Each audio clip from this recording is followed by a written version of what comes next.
Buenas noches, mis queridos. Bienvenidos al canal Bajo una manta cálida, lecciones para dormir. Me alegra mucho que estén aquí. Antes de comenzar nuestro viaje, tengo mucha curiosidad. ¿Desde qué parte del mundo me escuchan y qué hora es allí ahora mismo?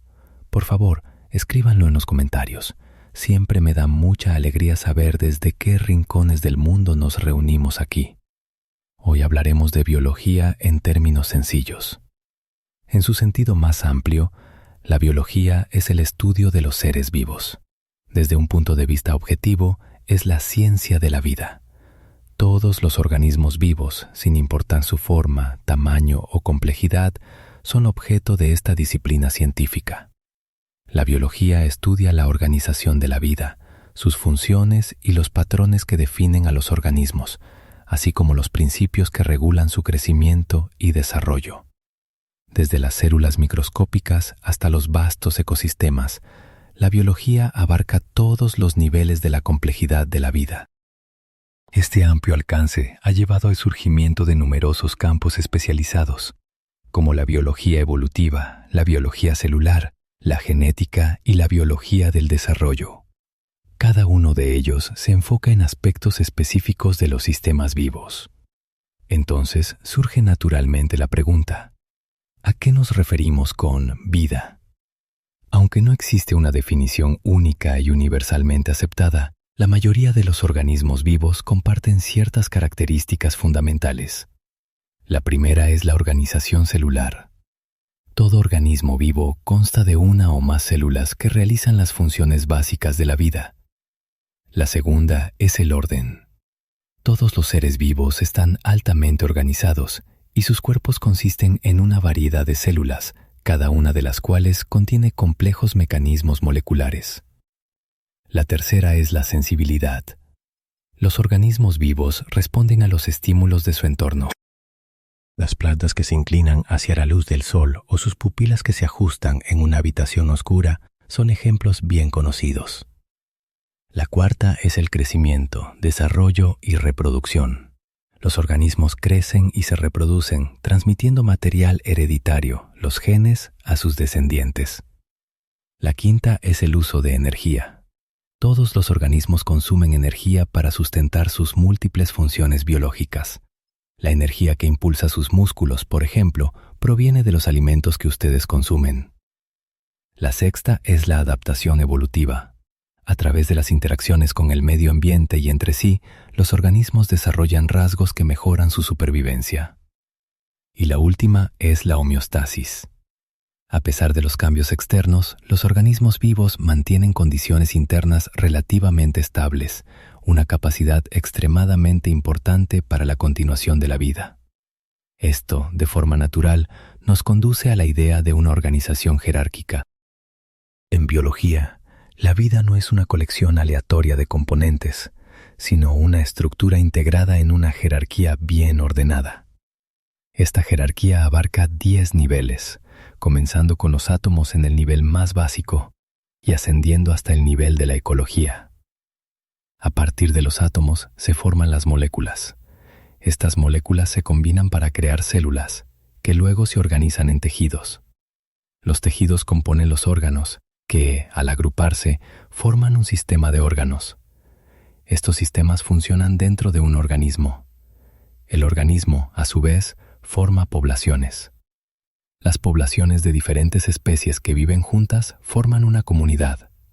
Finalmente, estas comunidades, al interactuar con su entorno físico, forman ecosistemas. A nivel celular, los átomos se combinan para formar moléculas. Estas moléculas forman los orgánulos, diminutas estructuras funcionales que se encuentran dentro de las células. Ejemplos de ellos son el núcleo y las mitocondrias. La célula en sí misma es la unidad fundamental de la vida. Algunos organismos, como las bacterias, constan de una sola célula. Otros, incluyendo plantas, animales, hongos y muchas algas, son multicelulares. A medida que ascendemos, pasamos al nivel organísmico. Aquí, las células se unen en tejidos, que son grupos de células similares que trabajan juntas, como el tejido muscular o el sanguíneo. Estos tejidos, a su vez, se combinan para formar órganos como el corazón o el cerebro, cada uno de los cuales contiene diferentes tejidos dispuestos para realizar una función específica. Los órganos se organizan luego en sistemas de órganos. El sistema nervioso, por ejemplo, incluye los órganos de los sentidos, el cerebro y la médula espinal. A nivel de población, los organismos de la misma especie que viven en la misma área forman una población. Múltiples poblaciones de diferentes especies que coexisten en un entorno común forman una comunidad. Cuando esta comunidad interactúa con su entorno físico, el resultado es un ecosistema, un sistema dinámico y holístico de interacciones entre lo vivo y lo no vivo. A medida que se asciende por estos niveles, surgen nuevas características que no estaban presentes en los niveles inferiores. Estas características se denominan propiedades emergentes. Por ejemplo, una célula funcional exhibe capacidades que no se encuentran en las moléculas que la componen. Del mismo modo, las proteínas exhiben rasgos que no están presentes en sus átomos individuales. Tomemos como ejemplo el diamante y el carbón. Ambos están hechos de carbono, pero difieren radicalmente en estructura y propiedades. Las propiedades emergentes son un concepto clave para comprender la complejidad de la vida. Dos ideas fundamentales en biología merecen especial atención: la organización jerárquica y las propiedades emergentes. Sirven como piedras angulares para comprender la complejidad de la vida y su integración. El tema clave en biología es la organización de la vida, y el lugar central en esto lo ocupa la teoría celular. Todos los seres vivos, desde un diminuto organismo unicelular hasta un colosal hongo de 1 kilómetro de largo como la Armillaria ostoyae, están compuestos de células. La teoría celular se basa en dos conclusiones principales. Primero, que todos los seres vivos están formados por células, y segundo, que todas las células surgen de células preexistentes. Estas ideas sustentan nuestra comprensión del crecimiento y la reproducción biológica. La continuidad de la vida de una generación a la siguiente está determinada por la base molecular de la herencia. Incluso la célula más pequeña, invisible a simple vista, es asombrosamente compleja, más compleja que un ordenador. Las características de cada célula están determinadas por los genes ubicados en su núcleo. Los genes determinan la forma, el comportamiento y el uso de energía de la célula. Son secciones de ADN, una molécula que consta de dos cadenas entrelazadas de nucleótidos que forman la doble hélice. La copia precisa de este ADN durante la división celular asegura la transmisión de la información genética. Esta es la esencia de la herencia. Existe una estrecha relación entre estructura y función en toda la biología. Al estudiar la estructura, podemos entender para qué está diseñada. Conociendo su función, podemos predecir su forma. La anatomía del ala de un pájaro, por ejemplo, revela su propósito.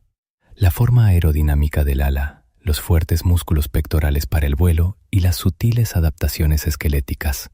Todo esto se combina para permitir que el ave vuele de manera eficiente. La biología también estudia la diversidad de la vida.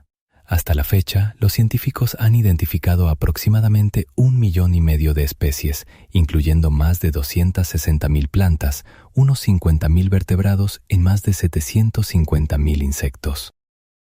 Se cree que todos los organismos vivos evolucionaron a partir de un ancestro celular simple que vivió hace aproximadamente 2.500 millones de años. Algunas características de este ancestro han sobrevivido hasta nuestros días. Toda la vida, por ejemplo, almacena información genética en el ADN. Todas las células eucariotas tienen núcleos con cromosomas. Estas características comunes, preservadas a lo largo del tiempo evolutivo y que no se modifican fácilmente, indican su importancia fundamental en la biología de la vida. La teoría de la evolución tiene raíces que se remontan a siglos atrás. Algunos filósofos de la antigua Grecia creían que la vida se desarrollaba gradualmente. Sin embargo, los pensadores cuyas ideas moldearon más profundamente el pensamiento occidental, Platón y su discípulo Aristóteles, sostenían una firme visión opuesta. Argumentaban que las especies son entidades permanentes y perfectamente creadas, inmutables a lo largo del tiempo. Este concepto de inmutabilidad se reforzó en las tradiciones judeocristianas. El relato de la creación del Antiguo Testamento apoyaba la creencia de que cada especie fue creada individualmente y por lo tanto era inalterable. Hacia la década de 1480, la biología en Europa y América estaba bajo la influencia de la teología natural, una disciplina que buscaba comprender el propósito del Creador a través del estudio del mundo natural. En este contexto, las adaptaciones de los organismos se percibían como características intencionadas, como si cada una hubiera sido creada para un papel específico en la naturaleza. Uno de los principales objetivos de la teología natural era la clasificación de las especies, que se creía que revelaría la jerarquía divina de la vida. Durante el siglo XVI, el médico y botánico sueco Carlos Linneo buscó poner orden en el mundo natural para la gloria de Dios. La paleontología, el estudio científico de los fósiles, surgió del trabajo del anatomista francés Georges Cuvier. Mientras estudiaba los estratos en la cuenca de París, Cuvier notó que cada capa geológica contenía su propio conjunto único de fósiles. Además, cuanto más profunda era la capa, menos se parecían la flora y la fauna a las que existen hoy. Cuvier fue uno de los primeros en argumentar que la extinción era un suceso común en la historia de la Tierra. De una capa a otra, las especies aparecían y desaparecían. Sin embargo, a pesar de sus detalladas observaciones, Cuvier rechazó las explicaciones evolutivas. Se inclinaba por el catastrofismo, la visión de que los límites entre las capas se formaron por catástrofes regionales como inundaciones o sequías, eventos que aniquilaron especies que luego fueron reemplazadas por otras que migraban desde otros lugares. Su mundo no estaba moldeado por el proceso gradual de la evolución, sino por trastornos súbitos y dramáticos. Darwin no fue el primero en vincular el gradualismo con la evolución biológica. A finales del siglo XVIII, varios naturalistas ya sugerían que la vida evolucionaba junto con la Tierra cambiante. Uno de ellos fue Jean-Baptiste Lamarck, quien esbozó una teoría integral en 1809, el año en que nació Darwin. Lamarck creía que la vida evolucionaba de formas simples a más complejas y buscaba explicar cómo surgían adaptaciones específicas. La teoría de Lamarck se basaba en dos ideas principales. La primera era el principio del uso y desuso. Las partes del cuerpo que se usaban intensivamente se fortalecían, mientras que las que permanecían inactivas se debilitaban. Puso el ejemplo de un herrero que desarrolla un brazo musculoso o una jirafa que estira el cuello para alcanzar ramas altas. La segunda idea era la herencia de los caracteres adquiridos, la creencia de que los rasgos adquiridos durante la vida de un organismo podían transmitirse a su descendencia. El cuello alargado de la jirafa, argumentaba Lamarck, era el resultado acumulativo de muchas generaciones estirándose cada vez más alto. Aunque interesante, este modelo resultó ser incorrecto. No hay evidencia de que los caracteres adquiridos puedan heredarse. Charles Darwin, de 1809 a 1882, por otro lado, no solo estableció la teoría de la evolución sobre una base más sólida, sino que también determinó su mecanismo impulsor.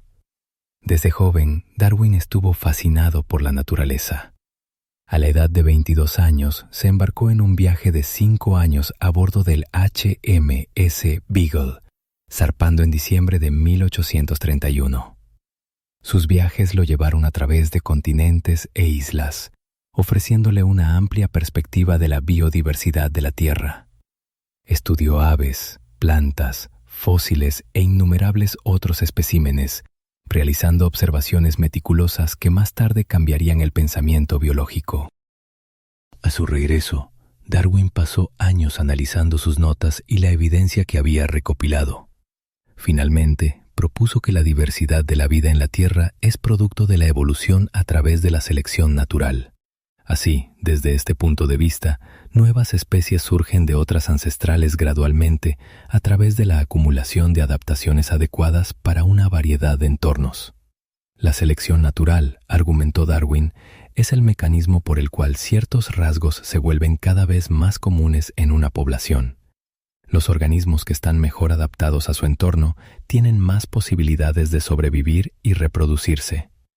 Darwin presentó estas ideas, junto con una evidencia de apoyo convincente, en su obra fundamental, El origen de las especies, publicada en 1859. El libro fue ampliamente leído y tuvo un impacto profundo. Transformó la teoría evolutiva de un concepto especulativo a un principio unificador central de la biología. Para comprender el significado general de la evolución, es necesario considerar primero 5 conceptos básicos. Estos son la descendencia con modificación, la variabilidad, la selección natural, la adaptación y el origen de las especies. Darwin comenzó con la idea de la unidad en la vida, señalando que todos los organismos están relacionados por descendencia de un ancestro común, un prototipo antiguo que existió en el pasado distante. A medida que estos descendientes se extendieron a diversos hábitats a lo largo de millones de años, sufrieron numerosos cambios. Estos cambios o adaptaciones les ayudaron a sobrevivir y prosperar en sus respectivos hábitats. Este proceso por el cual los rasgos observables y la información genética se transmiten de una generación a la siguiente se conoce como descendencia con modificación. Es la base de la visión darwiniana de la vida. El principio se relaciona directamente con la transmisión de rasgos hereditarios, aquellos que se basan en el material genético. Para ser claros, no todos los rasgos o características observados en un ancestro se heredan. Solo las características codificadas en el ADN pueden ser heredadas. Por ejemplo, en los humanos, el color de los ojos, la pigmentación de la piel, el tipo de sangre y la predisposición a la calvicie son ejemplos de rasgos que pueden pasar de padres a hijos. Están regulados por el material genético. En contraste, los rasgos adquiridos durante la vida de un individuo, como los bíceps agrandados de un herrero o el daño a un órgano causado por un trauma, no están codificados en el ADN y por lo tanto no pueden transmitirse genéticamente. Los rasgos hereditarios se transmiten a través del ADN, la molécula que contiene los genes. A medida que ocurren cambios en estos rasgos heredados, ya sea por mutación o recombinación, pueden surgir nuevos rasgos y volverse gradualmente más comunes dentro de la población. Así es como ocurre la evolución a nivel de población. El segundo concepto es la variabilidad. Esto se refiere a las diferencias observables que existen dentro de una población. Si simplemente miramos a nuestro alrededor, podemos notar fácilmente variaciones. Diferencias en el tono de la piel, los rasgos faciales, la altura en los humanos, variaciones en el color del pelaje en los animales domésticos o diferencias en el tamaño y la delicadeza de los tonos de las flores dentro de la misma especie. Estos rasgos visibles a menudo se asocian con lo que llamamos genes dominantes. El material genético subyacente a estos rasgos forma la composición genética del organismo. Al observar los rasgos visibles o fenotipo, podemos inferir las diferencias genéticas subyacentes o genotipo dentro de una población. Con el tiempo, la composición genética de una población cambia gradualmente. Cuando estos cambios se acumulan hasta el punto de que transforman la naturaleza de la población, se dice que ha ocurrido la evolución. Entonces, ¿qué crea esta variabilidad?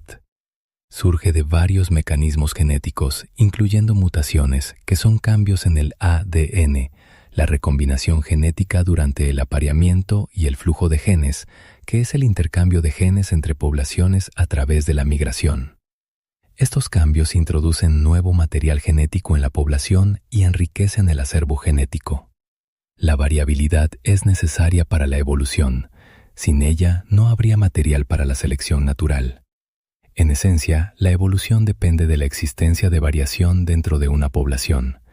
Y cómo ocurre exactamente la evolución a través de dicha variación nos lleva al siguiente concepto clave: la selección natural. La selección natural es la tercera base para comprender la evolución y puede considerarse desde 3 ángulos: su definición, ejemplos ilustrativos y las diversas formas que adopta. Comencemos con la definición. La selección natural es el proceso por el cual los organismos con rasgos mejor adaptados a su entorno tienen más probabilidades de sobrevivir y reproducirse que otros miembros de la misma especie. Estos rasgos beneficiosos, al ser hereditarios, tienen más probabilidades de ser transmitidos a las generaciones futuras. Con el tiempo, los genes asociados con estos rasgos se vuelven más comunes en la población. Así, la naturaleza selecciona los rasgos que mejor preparan a los organismos para prosperar en condiciones ambientales específicas. Un ejemplo bien conocido de selección natural ocurrió durante la Revolución Industrial. A medida que las plantas de carbón se extendían por el paisaje, un humo espeso oscurecía los bosques circundantes. En estos bosques vivían dos especies de mariposas. Una era blanca, la otra negra. Sobre la corteza oscurecida de los árboles, las mariposas negras estaban mejor camufladas, evitando la atención de las aves rapaces. Las mariposas blancas, por el contrario, destacaban notablemente y se convertían en presas con más frecuencia. Como resultado, la población cambió gradualmente de una mezcla de mariposas blancas y negras a una predominantemente de mariposas negras.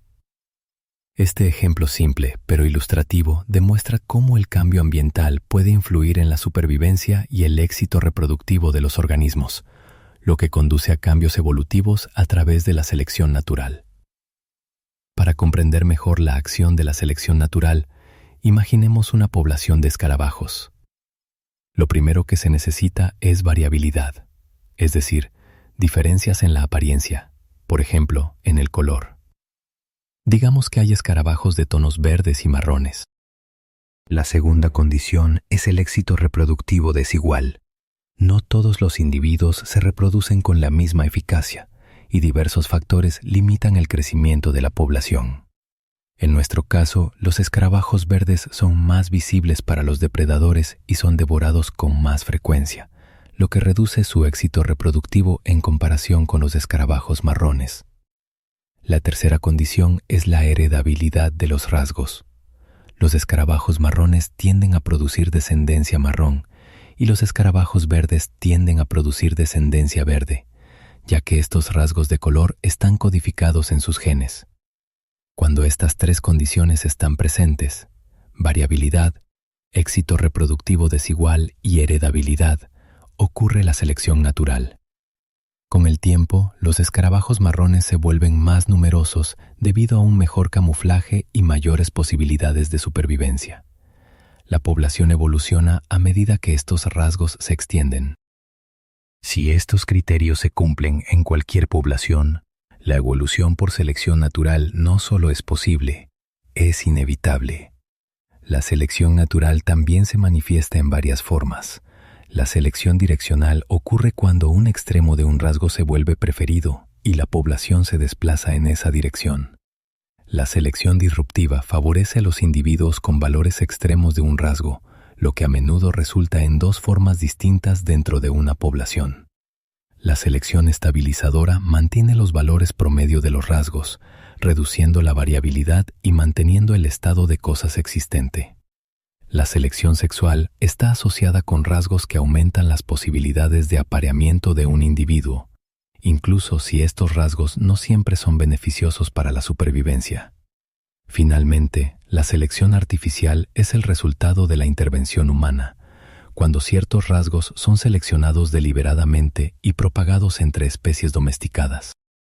Pasando ahora al origen de la vida, el sexto punto de nuestra conversación, es generalmente aceptado entre los científicos que el universo apareció hace unos 13.700 millones de años y que la Tierra se formó hace aproximadamente 4.500 millones de años.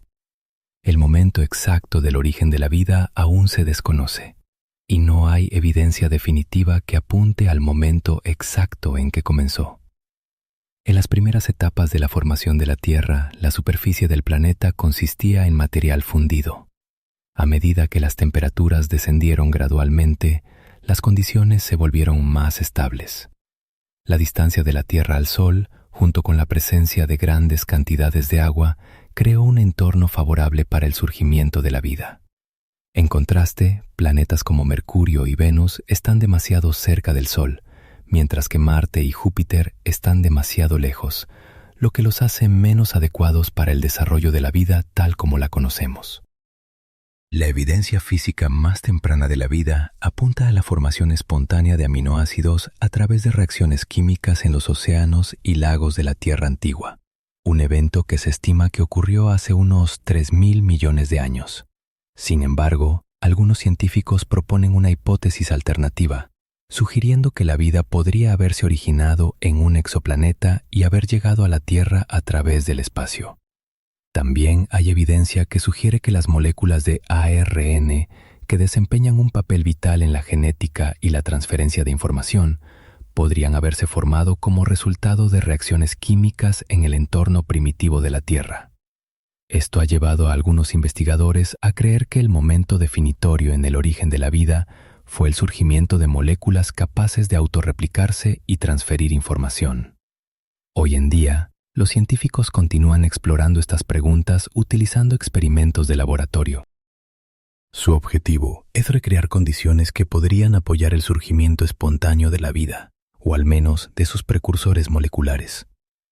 Estos esfuerzos son parte de un intento continuo de comprender no solo cómo funciona la vida, sino también cómo comenzó por primera vez.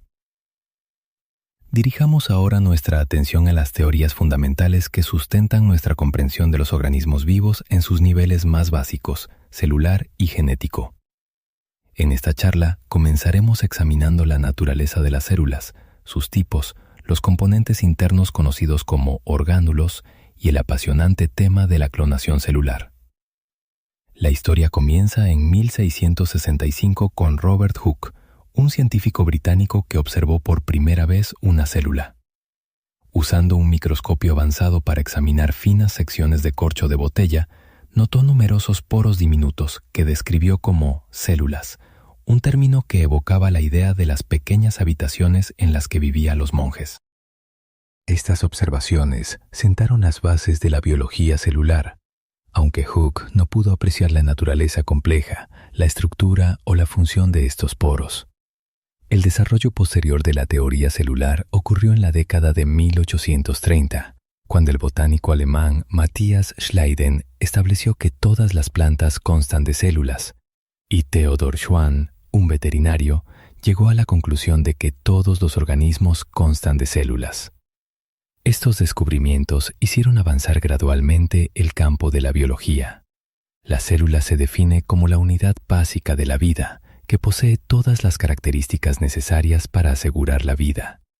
Sin embargo, no es la unidad básica de la materia, ya que las células mismas están compuestas de diversas moléculas y átomos. Las células tienen la capacidad única de expandirse, responder a su entorno, consumir y excretar sustancias, convertir nutrientes en energía utilizable, eliminar desechos, mantener la homeostasis, crecer y reproducirse. Según la teoría celular, todos los organismos vivos están compuestos de células, y las nuevas células surgen solo como resultado de la división de las células existentes.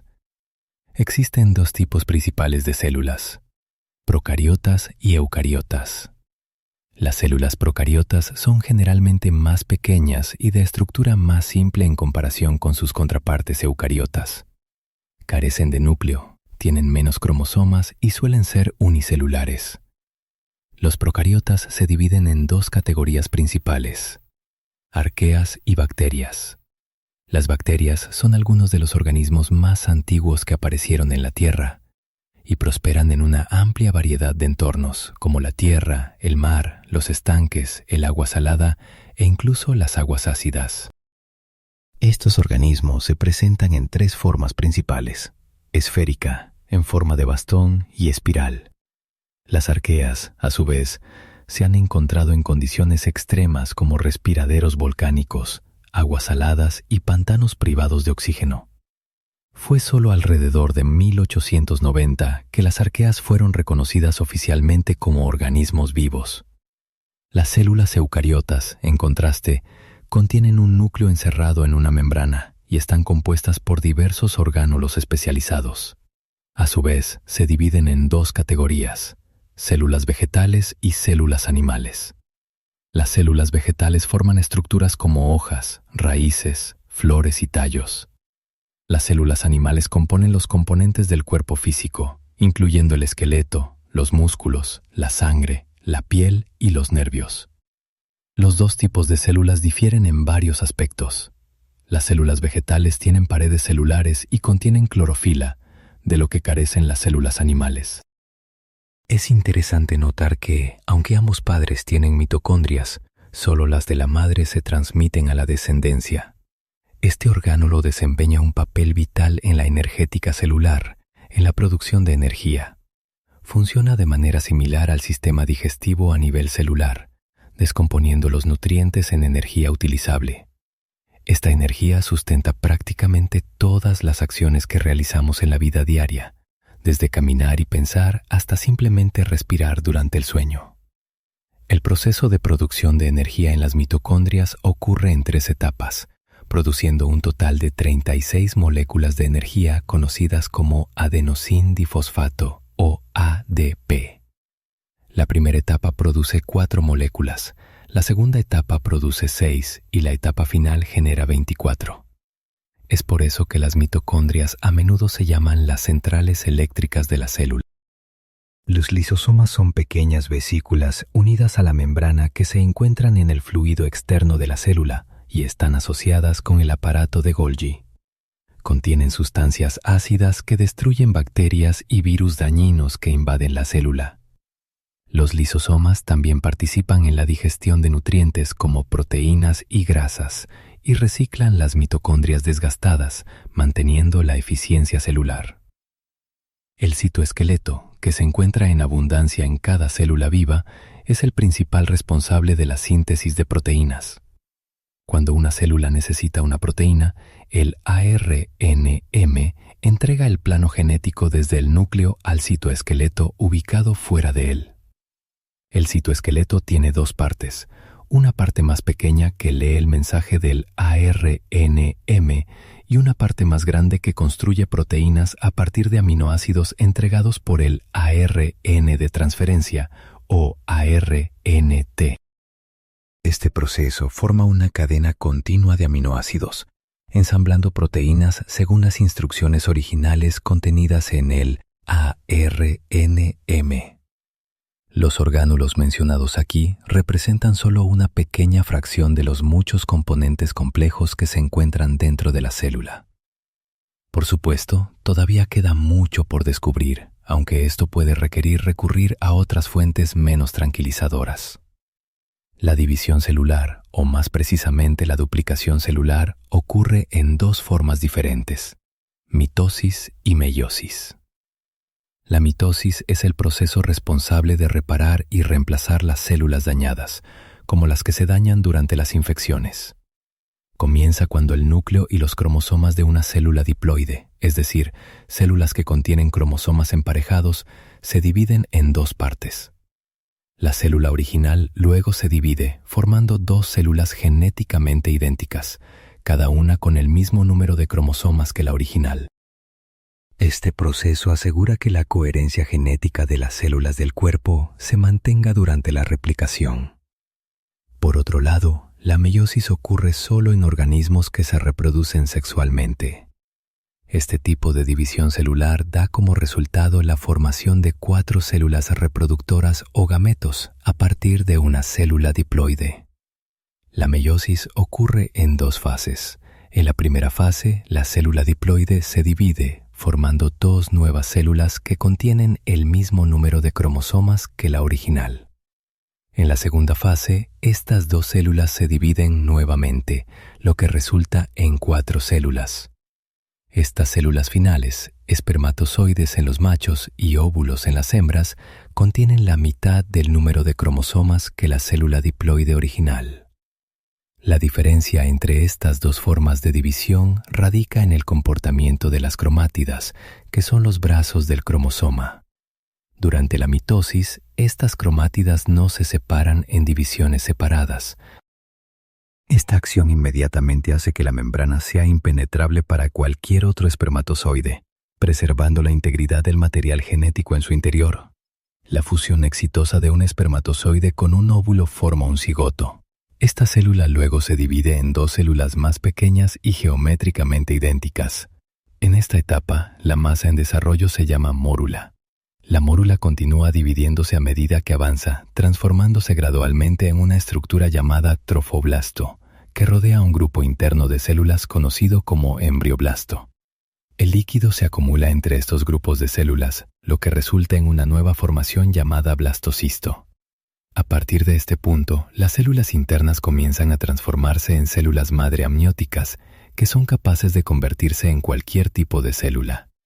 Estas células versátiles se mueven a diferentes partes del embrión en expansión, preparándose para formar futuros tejidos y órganos. Se puede decir que estas proteínas son las conductoras de la diferenciación. Las proteínas del factor de crecimiento, como ayudantes atentos, facilitan la transmisión de señales al interactuar con las células circundantes. Los factores de transcripción, a su vez, aseguran que se expresen los genes deseados. Estas proteínas influyen tanto en el entorno celular interno como en el externo, cumpliendo lentamente sus roles previstos. A medida que avanza la embriogénesis, la composición estructural del embrión sufre una reorganización gradual, comenzando con la gastrulación. Durante este proceso, se forman tres capas germinales principales: endodermo, mesodermo y ectodermo. El endodermo, que forma la capa más interna, da origen a órganos internos como el corazón, los pulmones, el hígado, el vaso, los riñones, el estómago, el colon, los intestinos, el sistema biliar, la vejiga urinaria y las gónadas. Esta cascada, conocida como vía de señalización, dirige la señal a un destino específico, ya sea el núcleo celular, la membrana u otros compartimentos. La célula se convierte así en un bullicioso centro de información, recibiendo, interpretando y ejecutando mensajes con una precisión asombrosa. Existen diferentes tipos de vías de señalización dentro de una célula, y algunas de ellas divergen en múltiples direcciones, enviando señales a diferentes lugares dentro de la célula. Estas señales pueden amplificarse a medida que pasan de una proteína a otra o debilitarse durante eventos como la división celular. Independientemente de la vía, la señal invariablemente provoca una respuesta celular. Una vez que la señal llega a su ubicación prevista, cambia el comportamiento de la célula. Este cambio de comportamiento depende de qué proteínas están involucradas y posiblemente influyen en el proceso de transducción de señales. Para comprender la reproducción, los biólogos han recurrido a varios modelos animales. Consideremos organismos que son bastante simples y fáciles de estudiar, como ratones, abejas, ranas, pollos y algunos insectos acuáticos. Al estudiar el desarrollo embrionario de estas especies, los científicos pueden observar cómo funcionan las proteínas y los genes, cómo influyen en la formación y regulación de órganos y sistemas, y cómo estos procesos pueden aplicarse al desarrollo humano. El proceso de embriogénesis es el desarrollo gradual del embrión, mostrando cambios notables casi cada semana. Hacia la quinta semana, el embrión comienza a formar el cerebro, la médula espinal y el corazón, así como los rudimentos del estómago y el intestino delgado. Durante la sexta y séptima semanas, los huesos de las extremidades comienzan a formarse y el cerebro se divide en 5 secciones. Algunas de estas áreas comienzan a generar nervios y tejidos que eventualmente formarán los ojos, los oídos, las vértebras y otros huesos. El corazón se vuelve cada vez más complejo y comienza a latir, desencadenando el flujo sanguíneo a través de los principales vasos sanguíneos del feto. Hacia la octava semana, los contornos de las extremidades, los dedos de las manos y los pies se vuelven más distintos y los pulmones comienzan a formarse. En la novena semana, aparecen las células nerviosas necesarias para el crecimiento del cabello. Las extremidades se definen más y los órganos clave comienzan a desarrollarse. Hacia la 10ª semana, los párpados y las orejas externas comienzan a formarse. Esto también marca el final del periodo embrionario. Entre la 11ª y la 14ª semana de gestación, los rostros se vuelven más detallados, Las extremidades se alargan y el sistema reproductor comienza a formarse. Los glóbulos rojos comienzan a desarrollarse en los pulmones. En esta etapa, la cabeza del bebé constituye aproximadamente la mitad de su peso corporal total. Desde este momento hasta la 28ª semana, los ojos del bebé permanecen cerrados. Durante las semanas 15 a 18, la piel permanece transparente y los primeros cabellos comienzan a crecer en la cabeza. La boca adquiere la capacidad de moverse, permitiendo movimientos de succión y respiración. El hígado y la vesícula biliar comienzan a producir los fluidos necesarios, se forman los músculos y se fortalecen los huesos, y el niño comienza a moverse. Hacia la 19ª semana, el feto adquiere la capacidad de oír. Hacia la 22ª semana, el feto desarrolla una fina pelusa en la cabeza y aparecen las pestañas y los párpados. Las uñas también comienzan a formarse. A medida que los músculos se desarrollan, los movimientos del feto se vuelven más fuertes y notorios para la madre. El estetoscopio ahora se puede usar para escuchar los latidos del corazón fetal. Entre la 22ª y la 23ª semana, la médula ósea comienza a producir células madre hematopoyéticas. Aunque se están formando partes de los pulmones, el feto aún no puede respirar por sí solo debido al desarrollo continuo de las vías respiratorias. Hacia la 26ª semana se han desarrollado las cejas, las pestañas y la estructura completa del ojo, así como las palmas de las manos, los pies y el diafragma que rodea los pulmones.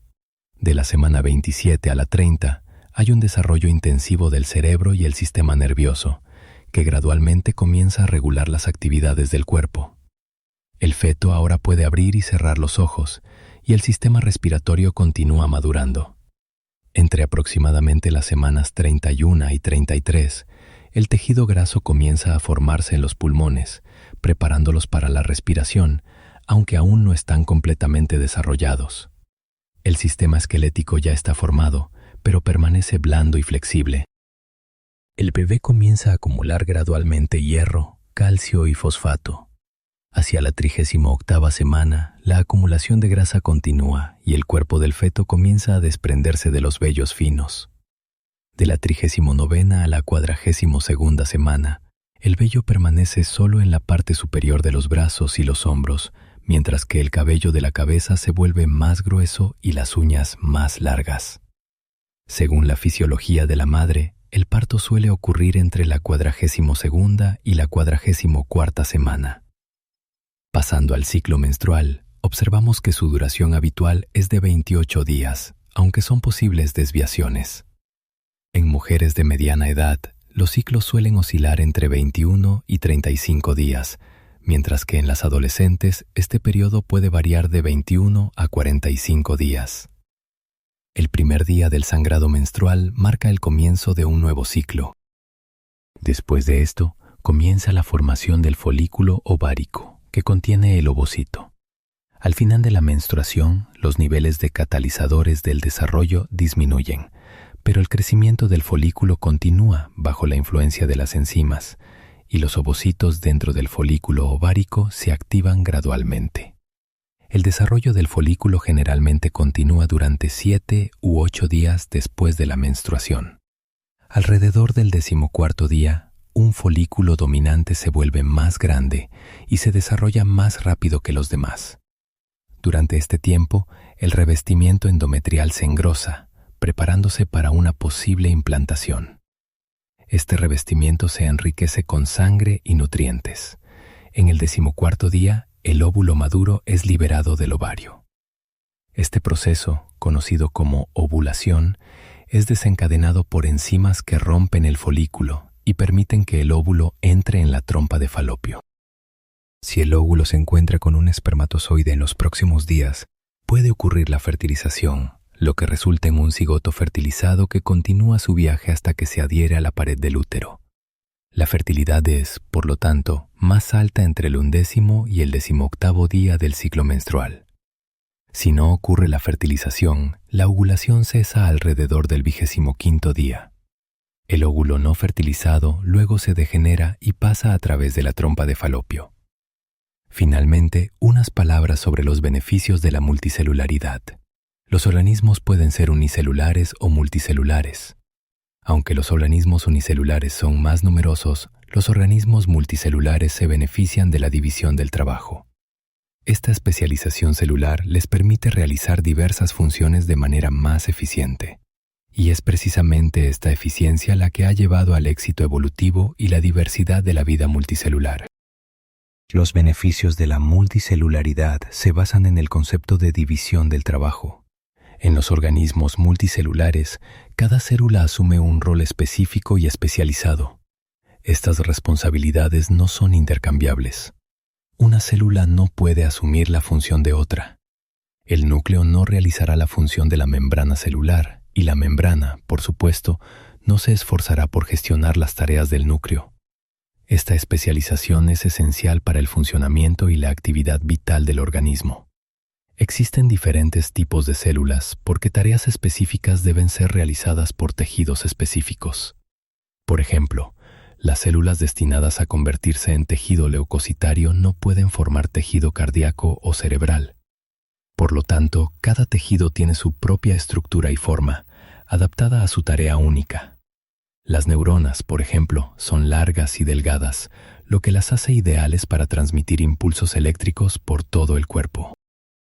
Las células de la piel, por otro lado, son planas y están densamente empaquetadas. Están diseñadas para formar una barrera protectora del entorno externo. Esta división de tareas, cuidadosamente diseñada, significa que el organismo es capaz de realizar una amplia gama de acciones complejas. Una colección de células similares forma un tejido. Diferentes tejidos se unen para crear un órgano. Las células madre expuestas a señales químicas se convierten irreversiblemente en un tipo de célula específico. Estas células especializadas luego construyen cada órgano, sentando las bases para la compleja arquitectura del cuerpo.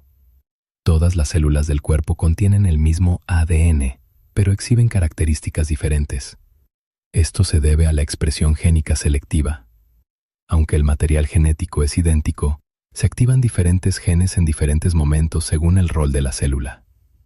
Una célula de la piel, una célula sanguínea y una célula muscular provienen todas de un solo óvulo fertilizado.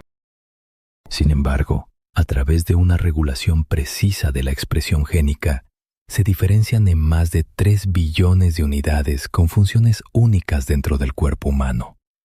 A medida que estas células se especializan y organizan en tejidos, y estos tejidos se organizan en órganos, los órganos mismos se coordinan para formar sistemas de órganos. Cada órgano realiza una tarea específica. Por ejemplo, el sistema nervioso recibe señales de todo el cuerpo y las transmite al cerebro, que luego responde adecuadamente. El sistema circulatorio distribuye oxígeno y nutrientes y transporta los desechos a los riñones. El sistema inmunológico protege al cuerpo de amenazas externas y el sistema reproductivo asegura la continuación de la especie. Cada movimiento muscular, desde un parpadeo hasta un salto mortal, está organizado por el sistema muscular. Juntos, estos sistemas trabajan en armonía para hacer posible la vida. El sello distintivo de esta defensa es la inflamación, una señal de que el segundo nivel ha entrado en acción. El tercer nivel de defensa es el propio sistema inmunológico, una red de células, tejidos y órganos con un conjunto específico de habilidades. Este nivel proporciona una respuesta inmune específica, adaptando su ataque a la naturaleza del invasor, ya sea un virus, una bacteria, un parásito o un hongo. El sistema inmunológico es capaz de identificar y recordar millones de amenazas diferentes y responder con alta precisión. Su función más importante es distinguir entre lo que pertenece y lo que no, entre lo propio y lo ajeno. Las células marcadas como extrañas provocan una reacción de rechazo inmediata, y todo lo que puede causar esta reacción se llama antígeno. Los antígenos incluyen no solo microbios, sino también tejidos extraños. Esto explica, por ejemplo, por qué los trasplantes de órganos a veces pueden ser rechazados por el cuerpo. A veces, el sistema inmunológico percibe erróneamente sus propios tejidos como una amenaza, lo que lleva a enfermedades autoinmunes como algunas formas de artritis o diabetes. Los órganos del sistema inmunológico, conocidos como órganos linfoides, Se encuentran en todo el cuerpo y contienen linfocitos, pequeños glóbulos blancos que desempeñan un papel importante en la defensa inmune. Todas las células sanguíneas, incluidas las células inmunes, se producen en la médula ósea. El timo, ubicado detrás del esternón, es donde los linfocitos T o células T se someten al proceso de maduración. Los linfocitos se mueven tanto a través de los vasos sanguíneos como a través de un sistema paralelo de vasos linfáticos. Estos vasos, llenos de un líquido claro llamado linfa, transportan células y fluidos entre la sangre y el sistema linfático. A lo largo de esta red se encuentran los ganglios linfáticos, pequeñas estructuras en forma de frijol que se encuentran en áreas como el cuello, las axilas, el abdomen y la ingle. Dentro de estos ganglios, las células inmunes se reúnen e interactúan con los antígenos. Las partículas extrañas y las células inmunes entran en los ganglios linfáticos ya sea a través de los canales linfáticos o a través de pequeños vasos sanguíneos. Después de salir de los ganglios, los linfocitos regresan al torrente sanguíneo y circulan por los tejidos, continuando su patrulla en busca de antígenos. Después de un tiempo, vuelven a entrar en el sistema linfático, continuando el ciclo de observación. El vaso, ubicado en la parte superior izquierda del abdomen, cumple una función similar. Contiene células inmunes y su interacción con los antígenos ocurre en áreas especializadas. El arsenal del sistema inmunológico incluye no solo linfocitos. También contiene fagocitos, células que engullen y destruyen invasores, y otras células que trabajan juntas. Algunas células inmunes se comunican directamente a través del contacto, otras a través de la liberación de mensajeros químicos. El sistema inmunológico mantiene un pequeño número de cada tipo de célula inmune en estado de preparación. Esta modesta fuerza puede aumentarse rápidamente cuando es activada por un antígeno adecuado. Una vez que la amenaza es neutralizada, la mayoría de estas células desaparecen, dejando un pequeño número de células para defenderse contra futuras invasiones. Todas las células inmunes comienzan como células madre inmaduras en la médula ósea. Bajo la influencia de señales como las citoquinas, se desarrollan en tipos de células específicos, células T, células B o fagocitos. Los linfocitos B o células B funcionan principalmente produciendo anticuerpos que se liberan en los fluidos biológicos y buscan antígenos. Estos anticuerpos pueden unirse a los antígenos en el torrente sanguíneo, pero no pueden penetrar en las células infectadas. Esta tarea recae en las células T y otras células inmunes. Cada célula B está programada para producir un tipo específico de anticuerpo. Uno podría apuntar al virus del resfriado, otro podría especializarse en la bacteria que causa la neumonía. Cuando una célula B se encuentra con su antígeno específico, comienza a producir células plasmáticas, que son esencialmente fábricas de anticuerpos, produciendo millones de anticuerpos idénticos. La interacción entre un anticuerpo y un antígeno es como una llave que encaja en una cerradura, marcando al invasor para su destrucción. Las células T, a diferencia de sus contrapartes de células B, no muestran interés en los antígenos que flotan libremente. Detectan fragmentos de antígenos que se muestran en la superficie de células infectadas o anormales.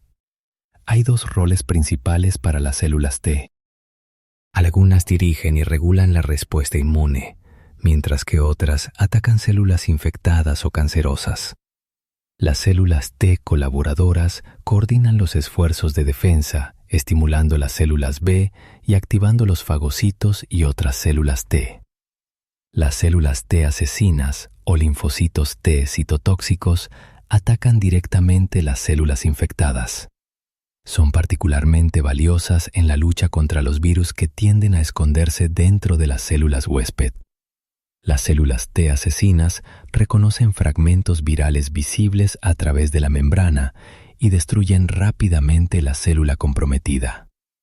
Las células asesinas naturales, células NK, otro tipo de glóbulo blanco, también están equipadas para matar. Armadas con gránulos que contienen químicos letales, las células NK son capaces de reconocer y atacar una amplia gama de células extrañas, aunque actúan con menos precisión que las células T asesinas. Ambas variedades son letales al contacto. Algunas personas reaccionan a un antígeno dado, otras moderadamente y algunas apenas, a menudo debido a rasgos genéticos heredados. La inmunidad puede ser causada por una infección o por vacunación. Las vacunas son versiones debilitadas o inactivas de patógenos diseñadas para provocar una respuesta inmune sin causar la enfermedad real. La inmunidad también se puede obtener temporalmente inyectando un suero rico en anticuerpos llamado antisuero. Esta inmunidad pasiva es de corta duración, pero útil, por ejemplo, para proteger a los viajeros de la hepatitis A. Los bebés comienzan la vida como un sistema inmunológico en desarrollo, pero se benefician de los anticuerpos maternos, tanto de la placenta como, para los bebés amamantados, de la leche, particularmente para la protección gastrointestinal. A pesar de sus fortalezas, el sistema inmunológico no siempre es impecable y puede sufrir diversos trastornos. Uno de los tipos comunes es la alergia. Las reacciones alérgicas ocurren cuando el sistema inmunológico reacciona de forma exagerada a sustancias inofensivas como el polen o el polvo, interpretándolas como amenazas potenciales. Esta hipersensibilidad involucra anticuerpos. Cada uno está sintonizado con un alérgeno específico, ya sea polen de roble, ambrosía, etc. Las enfermedades autoinmunes ocurren cuando el sistema inmunológico identifica erróneamente los propios tejidos del cuerpo como extraños. En estos casos, las células T y los autoanticuerpos atacan las células sanas. Por ejemplo, en la diabetes, las células T destruyen las células pancreáticas productoras de insulina. En la artritis reumatoide, generalmente se detecta un autoanticuerpo llamado factor reumatoide. El lupus o lupus eritematoso sistémico se asocia con anticuerpos que se dirigen a diferentes tipos de células propias del cuerpo. Con los avances en la tecnología, los investigadores ahora pueden observar las células inmunes, como las células B y T, mientras interactúan dentro de los ganglios linfáticos y otros tejidos. Estas nuevas herramientas, combinadas con el conocimiento en expansión de la genética, están abriendo nuevas perspectivas sobre cómo nuestros cuerpos se defienden contra las enfermedades. Si aún no se han dormido, hay otras lecciones disponibles en el canal o en la lista de reproducción que debería aparecer ahora en pantalla. Que descansen y buenas noches.